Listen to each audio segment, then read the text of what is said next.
Hello everyone, my name's Ed, Leon Klinger. I'm the CEO of Flock, here with Courtenay, as you know, who's our data scientist. Today we're going to be talking about something that we've been working on for, it's the culmination of something we've been working on for about 3 years. And feel free to talk about it online. There's a very subtle hint that you can tweet about this if you want to. We started Flock from academia, so it actually resulted from a few projects that were being undertaken at Cambridge University and at Imperial College London. And we've since hired a team of academics, which I'll take you through in a moment, to build something relatively interesting, and hopefully this is actually the first time a talk on this topic has ever been given on any stage anywhere in the world, I hope. Very quick history of who we are, told through data science festivals, specifically this data science festival. So we first actually talked about what we were building. The first time we ever talked about what Flock was doing was on stage at this data science festival in 2016 when we were building a risk analysis platform, a platform that could pull in real-time data to quantify the risk of drone flights in real time. We didn't know what we were going to end up doing with that analysis platform until we talked on stage at the Data Science Festival again in 2018 to announce the launch of our first product, which was a pay-as-you-fly drone insurance app for smartphones. And this community has always been very good to us and has always kind of embraced the relatively cutting-edge data science that we're pioneering at Flock, and we massively appreciate regularly being invited back to talk here, and hopefully next year we'll have yet another announcement to make on stage, but I can't guarantee it. In terms of who we are, we're a team of academics, engineers, data scientists, designers, insurance professionals, and drone experts from a range of companies whose logos you probably recognize. And we've raised a bunch of cash from private investors, who we're very thankful for, because they allow us to do what we do. So what's the problem that we're actually trying to solve as a company? The initial problem we set out to solve was this one. It's impossible to identify and quantify drone flight risks in real time. And there are a range of drone flight risks, as you've probably seen if you've been watching the news. Basically, unless you've been living under a rock, you'll understand that these are very real problems, from collisions with air hazards, collisions with ground hazards, sensitive sites on the ground, and obviously collisions with people. And these are very real risks, and every single one of these risks has actually occurred in the last year. So at Flock, what we've built is a suite of data-driven products to identify, mitigate, and insure against these kinds of risks. The first product that we launched is pay-as-you-fly drone insurance. And what I'm going to do in this talk, and what Courtney and I are going to do actually, is take you through the evolution of our product, starting with a pay-as-you-fly drone insurance app and ending with what we believe to be the world's smartest drone insurance platform that facilitates the insurance of now the world's largest drone fleets, which fly autonomously or semi-autonomously all around the world. So let's talk about pay-as-you-fly drone insurance first. So the entire premise of Flock and all of our products is actually powered by a real-time risk intelligence engine, where we suck in data and output a meaningful metric of risk. And it works quite simply like this. We start with a data collection platform that actually aggregates lots of different data sources so that we can understand real-time environments. So we pull in details about pilots, ground hazards, drone characteristics, and hyperlocal weather conditions, which Courtney's going to talk through in more detail slightly later. And what we do is we actually analyze that data by feeding it into our risk intelligence engine. And this is a set of risk analysis algorithms that we've been building and optimizing over the last 2.5, 3 years that have processed an enormous amount of this data, an enormous number of flights, so that we can produce a meaningful, quantified metric of risk, which is indexed between 1 and 100. And what that risk does is it represents how high or low risk any given drone flight is at the moment of takeoff. So what do we do with that risk metric? We partnered with a company called Allianz, a very large German insurance company, that allows us to turn that quantified risk metric into a price, and they are the underwriter in the equation. We are effectively the broker in the equation that actually facilitates the sale of insurance products, which are underwritten by Allianz. And so we used that to launch this, the world's first pay-as-you-fly drone insurance mobile phone application, powered by the real-time data and the analysis that we've undertaken. And it looks like this. I'm going to whiz through a very quick demo. It's the same demo I gave last year, and it will lead us on to the product that we're about to announce on stage. So what we have here is a flight area. Hopefully this is visible from the back. We have a flight area of 500-meter radius. We identify real-time flight hazards, and we display them on the screen, and you can interact with them. We let you choose your drone model. We've got every single commercial available drone in the app. We identify your risk factor between 1 and 100. Here it's 31, you can see. And we give you a real-time risk-dependent price, which is massively influenced by that risk factor. The higher the risk, the higher the price. The lower the risk, the lower the price. And we can actually see that in practice. This is just a screen grab that we've taken where you move from a high-risk area with a risk factor of 31 to a relatively low-risk area. There are less buildings, there are less roads, less train stations. You can see the risk is reassessed and the price drops.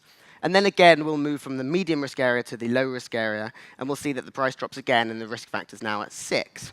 So what we've built here is basically a real-time underwriting, real-time actuarial sciences platform that can quantify and price risk, and then facilitate the sale of insurance products all through the app. You simply press purchase, you get your insurance documentation. It's fully compliant with both insurance and aviation regulations and so on.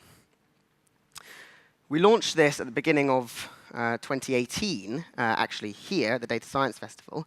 And since then, we have won some of the world's largest clients. We've also got about 30% of the UK drone industry, commercial drone industry, actually using this product. So what we've demonstrated is that by reinventing the way that insurance can work, we are able to entice customers in an entirely new way with what we believe is a very enticing proposition. So does it work? This is a very important question because it's easy to say we've built something cool, but we actually want to be able to look back and see if we've achieved the goals that we set out to achieve, which is to make the world a safer and smarter place. That's our overarching goal as a company. So let's have a look, see if it works. We've now generated over 500,000 quotes through the app, and we can analyze that data, and we can see that that data actually looks good. What I mean when I say it looks good is that we can see with statistical significance that our pilots actually do adjust their flights, they fly safer, and they save money as a result of using our product. So what do we mean when we say this? So on average, our pilots will make 15 changes to their flight time and place and drone type per flight. So when undertaking a flight, they'll move around the map to find an optimized risk position, and they'll change their time of takeoff. We allow you to book up to 10 days in advance to actually minimize their risk. They do that 15 times on average. That results in their risk metric falling by an average of 4.5 points, and that results in a 15% reduction in their price from their initial quotation to their final price paid. So what we can see, and we're relatively confident of this because of the number of quotes that we've given, is that actually we can incentivize good behavior, if you will, and minimize risk, and therefore minimize claims. So it works for the customers who are flying their drones, the commercial users who are actually undertaking commercial drone flights, but it also works for the underwriter who end up taking on less risk and paying out less in claims. So that's the boring part. I'll hand over to Courtenay, who is actually pioneering this thing, and he's going to talk about how this works under the hood. Thank you. Hi, I'm Courtenay, and I work on the research and development of Flock's real-time risk intelligence engine. So you've seen how you can go onto our app, you can move the map around, choose where you're going to fly, and choose when you're going to fly, and you can receive a risk metric and a price for that flight. But the question is, how are we actually getting to that number? So we're collecting a huge amount of data, and that includes details about the pilots. So we're collecting your claims history and collecting the number of hours that you've flown a drone. Then looking at the ground hazards. So we're looking at nearby buildings, nearby roads, real-time estimations of population conditions, traffic conditions, and also nearby airspace. Then we're looking at the drone characteristics. So is the drone heavy? How fast does the drone go? And how resistant is it to different types of weather? And then hyperlocal weather. So when and where you're flying, is it raining? Is it windy? Is the weather going to impact your flight? We then go and we analyze that data. That's working. There we go. So we're looking at how this data will impact your flight, and some key things we're looking at are where your drone is likely to be. Is your drone likely to be around any of the buildings and roads we have data for? And also things like how will the weather impact your flight? Is your drone more likely to crash as a result of the weather? We will then take the results of those calculations, and we will use them to calculate the overall risk metric, which is output to you in the app. So stage one, collecting the data. How are we doing this? Well, first of all, you, the pilot, are giving us a bunch of data. And in the case of the claims history and the pilot hours, you'll just be simply going onto a page in our app where we'll say, enter your claims history, enter your pilot hours, and you'll just be typing it in before you get a quote. But more crucially, when you go onto the map screen, as you saw in the demo, and you go to where you're flying and you select the time that you're flying, you're giving us temporal and location data. And that's very crucial because that allows us to access real-time data feeds. So what I mean by that is we have a number of data providers who we access through APIs. And so in the instance of, let's say, weather data, I will take the location of your flight through like a latitude and longitude and the time of your flight, and I'll make a request for the relevant weather data, and the weather provider will then say, great, here is your relevant weather data, and so I will have the data for that time and location, and that will get pulled into the algorithm. We'll make similar requests for building data, road data, airspace data. Finally, we have our proprietary database, and that is filled with all of the drones that are on our platform. So if you choose a drone to fly within our platform, we will have all the specifications for that drone saved. Additionally, if the drone isn't available, tell us. We will find specifications and add it to our system so that whenever you fly with us, we will always be pulling in the relevant specs for the drone and using that in our calculation. OK, so stage 2, analyzing that data. So we have a huge amount of data about where nearby buildings are, where nearby roads are, and also where you're going to be doing your flight. So we want to understand how likely it is your drone is going to interact with those risk factors. So as an example here, this is an example of flight that you might do, and the area that you can fly is represented by this yellow circle, and there might be risks associated with different points shown by highlighted in red, maybe this train station over here. So what we do with this location is we build a probability distribution of where your drone is likely to be during the flight. And that is represented by this surface plot, where the center here represents the center of the flight area. So height here represents where your drone is likely to be. And then areas of low height represent where your drone is not likely to be. So as you move from the center of the flight area, away from the center, to the point where you're going outside of the yellow circle, outside of where you said you were going to fly, the probability of you being there decreases. And as you move towards this ridge here, which is where the yellow circle was on the map screen, the probability of you being there rapidly decreases because your drone is much less likely to be outside of the insured area.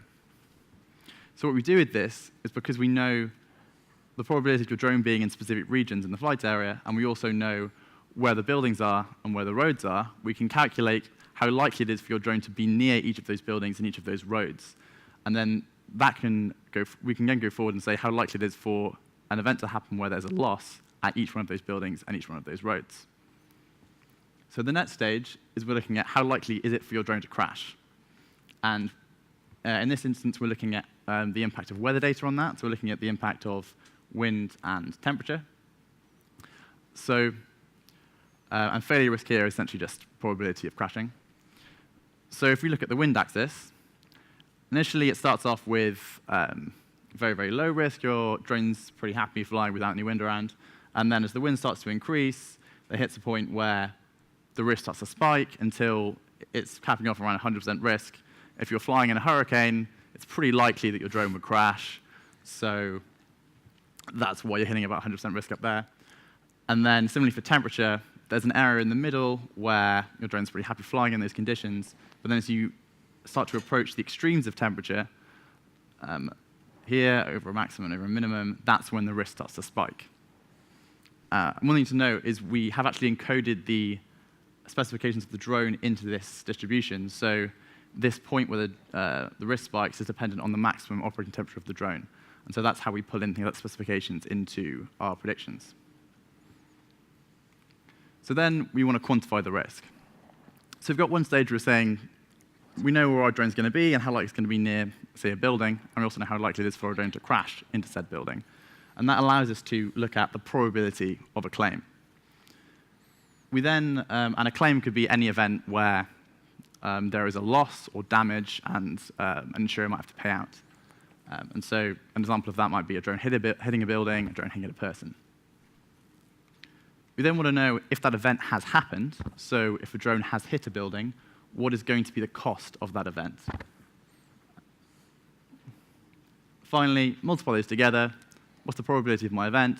What's the loss incurred from my event? And that is the expected cost to our insurer. So that was for one particular event. But one thing we do at Flock is we take a very granular approach to the type of event that could happen. So when I was talking about going from a drone crashing into an individual building, that is something that we are predicting. We are saying there is a school here. We are predicting the probability of a drone flying into that one building and expected loss from that particular event, and then going to every single building type that we have data for, and we're summing up to get the total aggregated loss. And an example of what that means is shown in this summary plot. And essentially, we are looking at a number of different building types. We're looking at like bus stations, schools, stores, universities, different road types as well, B road, local road. And we're looking at a number of different claim types that apply to those building types. So person collision, so drones hitting people, building collision, drones hitting buildings, plane collision, and then road accidents for car crashes. And so if we just grab a small part of this chart, the university section of this, essentially saying the event where a drone flies into or crashes into a person near a specific university, what is the loss that we expect from that event? And what is the contribution to the overall loss that we expect? And that's shown here. And then we take that for every single building type, so all of these building types here, and we sum up to get the total contribution for all the events where a person get hit. And then we do that for all the claim types in order to get the total expected loss. And that's then done here. So once we get the total expected loss, we can then convert it into the risk number that you see in the app, and also to the final policy price that you will be able to purchase the policy for. Okay, great. So I'm going to pass back to Ed, and he's going to talk a bit about risk analysis at scale.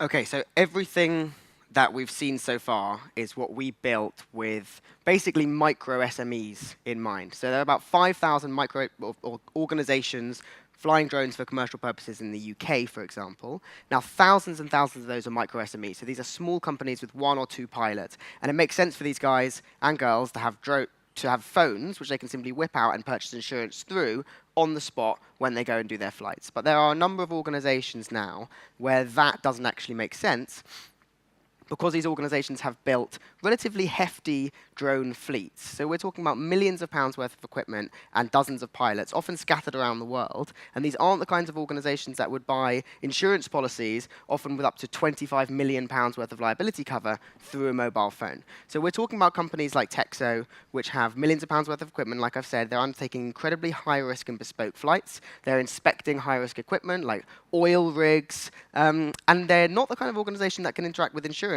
in the way that we have traditionally been interacting with our micro SMEs. We've got thousands of businesses now using this platform. And so what we decided to do, and this is what I meant when I said this is the culmination of many years of work, what we've decided to do is basically build out our platform such that the same algorithms and the same insurance technology platform that powers our pay-as-you-fly product can now be applied at a scale that we've never seen before, either at Flock or anywhere else on Earth, to accommodate to these much larger drone fleets. And so we are officially, actually, today, announcing the launch of Flock Enterprise, which is our enterprise-focused product, using the same underlying technology, but applied in a very different way, such that we can accommodate these much larger clients. And what we actually think this is the world's first connected insurance product for global drone fleets. So let's just quickly dip into how this actually works. So what and this is not rocket science, what I'm about to tell you, but it will just frame the conversation so that you can understand when Courtenay goes in and actually explains the intelligent part. So what we're doing here is we're leveraging batch analytics in exactly the same way that we were undertaking pay-as-you-fly algorithmic risk assessments for every single individual flight. We're doing exactly the same for these much larger organizations. We're just not requiring them to actually use our mobile application to input their data. Rather, we integrate with their data systems so that we can facilitate this seamless flow of data from them to us, and then we undertake the analytics back at HQ. So what that looks like, and hopefully this actually comes out on the screen, what we do is we collect historical flight data from third-party software. So these organizations, these large enterprise organizations, they're already using their own preferred platforms. And there are dozens of these platforms out there. And these platforms collect when and where you are flying, what drone you're using, what you're doing with that drone, and so on. What we do is we plug into that and we simply download that data at a time that suits us and at a time that suits that organization. And then we overlay all of the same analytics retrospectively so that it's real time at the time of flight that we've been talking about with our pay-as-you-fly application. So we're quantifying risk with the same risk intelligence engine. We're looking back at the month or at the quarter or whatever the period is and saying, when you undertook this flight, was it raining, was it windy, how does that interact with the drone and the pilot that you were using? And then we simply assess an aggregated organizational risk for that much larger enterprise so that we can say, OK, you've done 5,000 flights in this period, and we charge them at this amount per flight. And then we can produce a price for the period, which is then, again, underwritten by Allianz. And this company effectively pays in arrears. So what does this actually mean when applied to the largest drone fleets? So we think we're reinventing the insurance model again, at a much larger scale. Because what we're doing here is we're aligning costs and revenues for organizations that are paying upwards of £100,000 a year for their insurance. So rather than simply paying a one-off, very large fee at the beginning of the year, which you don't necessarily have much visibility into why you're paying what you're paying, you're aligning your cost and your revenue. The more you fly in busier months, in summer months, when weather's good, when conditions are good, you're going to be bringing in more revenue as an organization because you're charging for your flights, but you're also going to be paying for more for your insurance. And in the months when things quieten down because the weather and the conditions aren't so great, or because business isn't necessarily booming, you're going to be paying less for your insurance because you're undertaking less in-flight risk. And this is something that enterprises have come to us and have told us is actually extremely valuable, and will we please launch a product that accommodates their needs. The second thing that this does is actually reward safer organizations in a way that's not been achieved at this kind of scale. We've had very large enterprises come to us and tell us, guys, we are paying hundreds of thousands of pounds for our insurance. We're telling our insurer that we're taking all of these, we're building new procedures and processes in our organization so that we can minimize and optimize our own risk, but our insurer doesn't understand that, and they don't have any visibility into the kinds of flights and operations that we're doing, so they don't reward us as a result. Whereas what we're doing at Flock is we are actually peering in and trying to build this transparent link between the actual operations that they're undertaking and the prices that we give them, which rewards them for safer flights in the exact same way that our Pay-as-you-fly app does for these micro SMEs.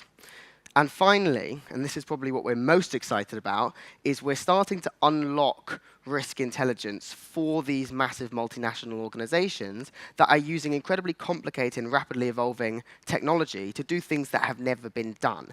One of the biggest obstacles to growing a large drone organization is abiding by local rules and regulations, ensuring that you're always operating safely. What we're trying to do is unlock, in the same way that we have the mobile phone app, those features for much, much larger organizations. And so again, I'm going to pass over to Courtenay, who's going to tell you how we're actually going to achieve that. OK, so how do we achieve risk mitigation at scale? Oh, it's coming off. Cool. So we've built a bunch of risk analytics and risk reduction tools, which you can see here. And as the risk reduction tools, why are they helpful to our end customers? Well, first of all, they prevent claims, which is obvious win for us, but in terms of why it's a win for our users, I mean, claims are expensive all around. If you have an excess on your policy, which, I mean, most of us in here probably have insurance, probably familiar with having an excess on your policy. If you have to make a claim, you will be paying a share of that claim in some respect. So it's still expensive for you. And then when you come to renewing your insurance, you will end up having a higher insurance premium because it affects your claims history when you've made a claim previously. So in all respects, preventing claims is good for you as a user. Secondly, it reduces business disruption. So if I'm an enterprise and I rely on having an operating fleet of drones in order to win business, to complete jobs, and for some reason I have a bunch of crashes and I have a bunch of downtime all of my drones and I can't complete those jobs, I can't win new business, I'm exposed to liability because work that I was supposed to do I can no longer do. That is a big problem for me. And if I can reduce the probability of my fleet not being operational and all of my drones being able to complete all the work that I'm supposed to do, that is a massive plus. Finally, it improves safety reputation. So, I mean, no one really wants to be known as the company that crashes all the time, but on the flip side, it's a huge benefit to have a good safety reputation and in terms of trying to win business and have clients who are comfortable with you, having a safety reputation is a big plus there. So one thing that we've built to try and show what possible optimizations are possible is a just quick visualization of the amount that you pay for a time period, and in this case, it's over a month. This is the total amount of premium the enterprise paid. And then there's the best case of what they could have paid. So in this situation, we're running all the flights they did in that month, and we're also running a number of other scenarios that we, from the constraints they give us, think that were possible optimizations of those flights. And this is the potential reduction in risk and the potential reduction in premium that we suggest was possible. And then finally, there's also a worst case price, which is the bounds that we thought was the worst that they could have done if they made all the wrong decisions. So we can expand that on a temporal plot so they can see over time how they were doing. So they can see that at a specific time, they might be very close to the maximum risk that they could have flown, and that means that they were flying in a particularly risky way, and they might be very close to this green line here. So they were flying in a particularly safe way, and there wasn't much they could do to optimize their risk. So this allows you, if you look at a point where there is a large gap between, say, this yellow line of what you flew and the green line of the minimum, then you know there's a lot of room for you to optimize your risk and reduce your premium as well. Similarly, if you see that you're very close to this red line, you know that you're flying in a risky way and that you should be doing something to mitigate that. So we've also got a graph of pilot health, and what we mean by that is we've taken all the flights that a particular pilot has done over the course of the time period, in this case the month, and we found the average risk of those flights, and also the maximum possible risk and the minimum possible risk. So similarly, we're trying to give a sense of the bounds of what was possible in terms of the risk and where the pilot placed there. So you can see from a gap like this, you can see what was the possible optimizations the pilot could have made. Were they flying in a particularly safe way, or was there a lot more they could be doing? So you can go to a particular pilot and encourage them to fly safer and get reductions in premium. So a tool that we are supplying to our users to help them make these reductions in risk is our safest time for flight tool. And that allows you to plan flights in advance, but also see predictive analytics on those flights and choose your optimal takeoff time. And to give a quick demo of what that's doing, we essentially, when you choose the time of your flight, show every hour that you could fly and then the risk associated with all of those flights. And if you choose another day that you want to fly, we will then plot again every single hour that you could fly on that day and then show the risk of all of those hours. So choosing the safest time for flight is very simply just choosing the time that's most convenient for you, which has got the lowest risk. Then you can just simply click on that flight, and if you want to see the risks associated with that flight, you click on the risk number, and you can see a breakdown of the risks which are contributing to your final risk score. So if you want to reduce your risk further, then you can see what risks are on this list, and you can try and mitigate those. For instance, there are schools in your flight area here. If you could identify those schools and move away from them, you'd be able to reduce your risk even further. So saying there are schools in the flight area isn't as helpful as showing it on a location basis. So one thing we are also working on is showing both geospatial and temporal risk information, and that is shown in this plot here, where we are showing a location-based plot of risk, so showing risk over this flight area and what the risk would be of flying in each of these locations, but also showing it and showing how it changes over a 24-hour period.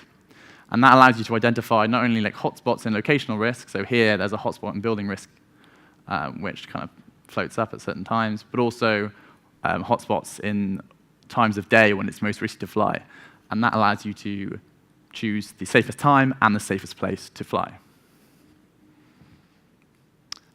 Okay, I'm just going to pass it back to Ed. He's going to talk about what's next for us.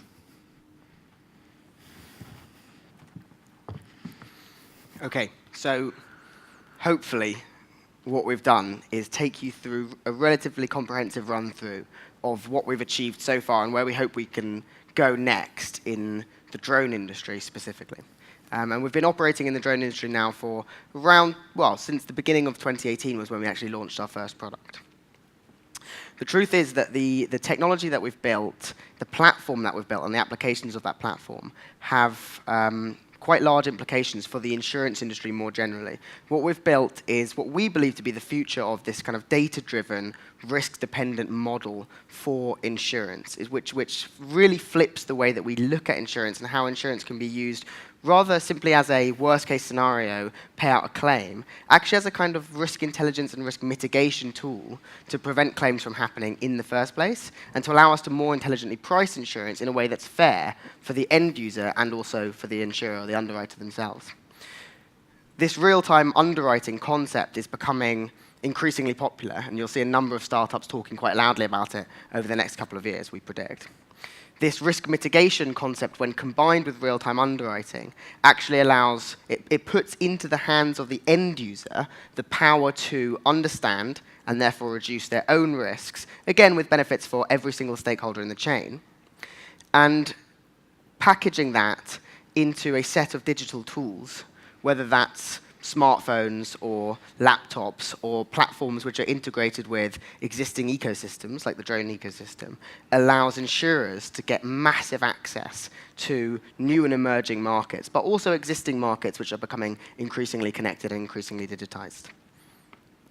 So we think the insurance platform that we've built and that has worked so well in the drone industry actually has massive implications in other industries as well. And we've always been relatively open about this, and I think we actually mentioned it right back in 2016 on what was then a much, much smaller stage, which is that as the world becomes increasingly autonomous and as the world becomes increasingly connected, and as a range of technologies, as a result of those trends, explode onto the scene and bring with them a huge number of benefits and innovative advantages, so too they bring with them a new range of risks that we don't understand and that insurance companies certainly don't understand. So what we've achieved at Flock is actually building this platform that allows us to quantify and mitigate and insure against these risks in the drone industry, but our aspirations are much, much larger. And we're now working with insurers around the world to understand how our technology and our platform can be leveraged in new industries entirely. We've got a few kind of cool images on the screen, but I'll leave it up to you in your imagination to think about where this technology can actually go next. And the truth is we'd love to hear from you guys, because you are probably some of the most qualified people in the city to help us understand and potentially build where this technology does, in fact, go next. So, massive thank you for listening, and thanks, Courtney, and hope to be back next year. Cheers.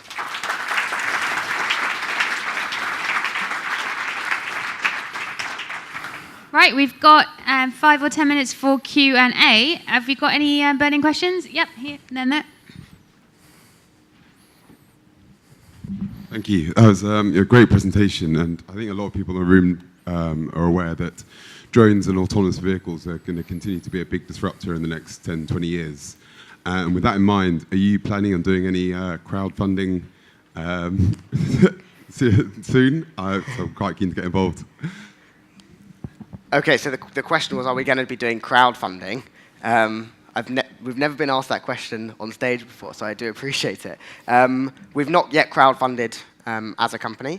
The reason being, and I'm just going to be completely transparent about the way that we decide to raise money.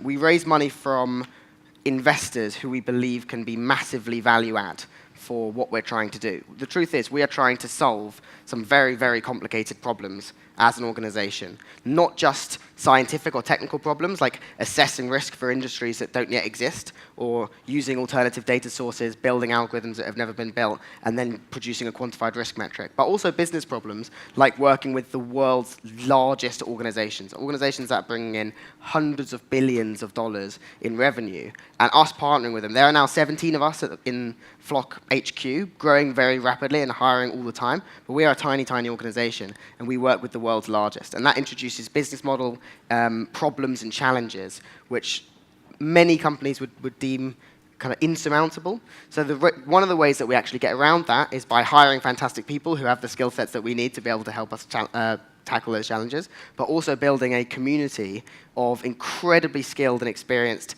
investors with many, many years actually tackling these challenges head on, either themselves or through the organizations that they've invested in the past.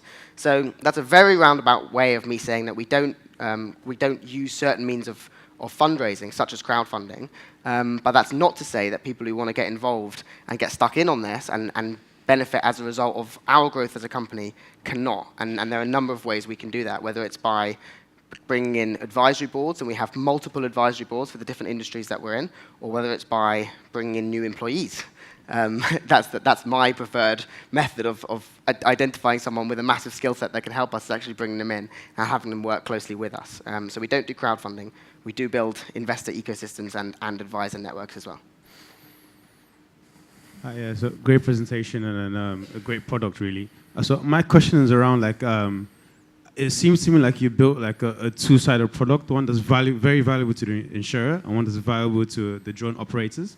So you offering that as one product or one offering, is that the best way to get value from it? Because it seems like you could offer a pricing plan to drone operators, so how they actually can fly better, and you can also offer that to the insurers. So I think there's a lot of value you could get from your product. Are you thinking of pricing in that particular way?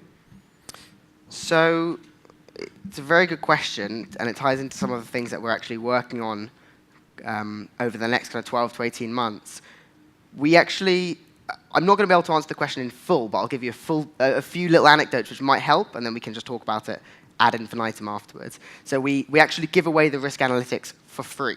So you can actually use the app as a drone operator with no charge whatsoever, and we've got thousands of people doing this, not just organizations, but people who fly recreationally as well, which we never even expected to happen. But now I've got 5,000 of them actually just using the app and flying safely, and they've never paid a penny. They haven't even put their credit card details into the app. But we want that to be the case because we're trying to build out this kind of standardized, universal understanding of risk, which is associated with this Flock risk number. And it's amazing. We're seeing pilots writing on Facebook and tweeting about the fact that, they managed to reduce their risk number by doing this and that, and what does this other pilot think about the fact that they reduced their risk number, and they're comparing it. So we're starting to see it becoming a bit of a standard, which is relatively easier to do in emerging industries rather than in existing industries where you've already got 100 years of data and standards.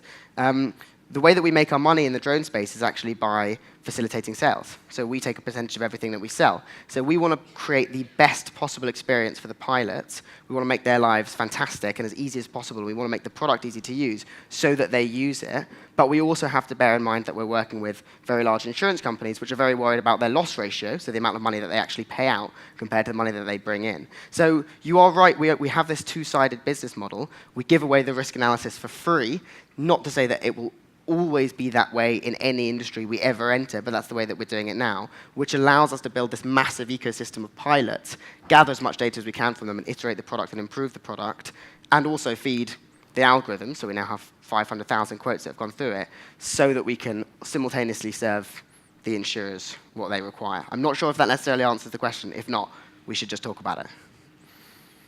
I've got a question about, thank you for the great talk. A question is about business models, because this is very different from probably the traditional business models of insurers. So if your product works, basically, it might mean that their income actually would decrease over time. And also you've got the risk is now shift onto them because they're not paying, customers are not paying annual fees, so they fly as they pay as they fly. So how do that impact business models in insurance companies, like the industries that you are trying to enter? Good question. I need to think about that for a second. So I guess the fundamental change for customers is that if I had to sum it up in one line, would be a massively increased transparency into what it is that they're actually paying for. But in terms of business model for the insurer, in the way that we're doing things right now, we are actually acting as a broker, right? So the insurer sits back with risk cap, right, with a certain amount of money that they can pay out in claims, for example, and they will back us. They will back our algorithms and say, you know, you guys have a massive amount of data flowing through your platform. You've got a huge amount of experience in the industry, and you've quantified this risk intelligently. And so we're actually going to put our risk capital behind this and pay claims if and when they arise. They take a percentage of all the money that actually flows through the platform, as do we, right? So the insurer takes a percentage, as do we, the broker. From a business model perspective, that's actually the same as it's always been. So we're not actually dramatically changing the way that the business model works for the insurer. All we're doing is we're changing the way that that revenue is generated, because we're doing it on a per-flight basis. And now with Enterprise, we're doing it with this kind of per-flight at scale basis, which does change the amount of revenue that can be generated per customer. Often that revenue goes down, and so we're finding that many, many customers are actually swapping to Flock because we're much more competitive. The advantage is, because we mitigate risks and actually encourage safe behavior, so too does the loss ratio go down as well. So the insurer might be making less money per policy, but they're also paying out less money per policy because there are far fewer claims. And when I said we analyzed the data and we saw that it was good earlier, one thing I didn't mention is that we have what we believe to be one of the most competitive, if not the most competitive loss ratios in Europe, because we actually alert you to the fact that you're about to take off in a hurricane and maybe that's not the best idea. So we actively mitigate risks and we have fewer claims than our competitors, which reflects well on the insurer. But that fundamental business model is the same.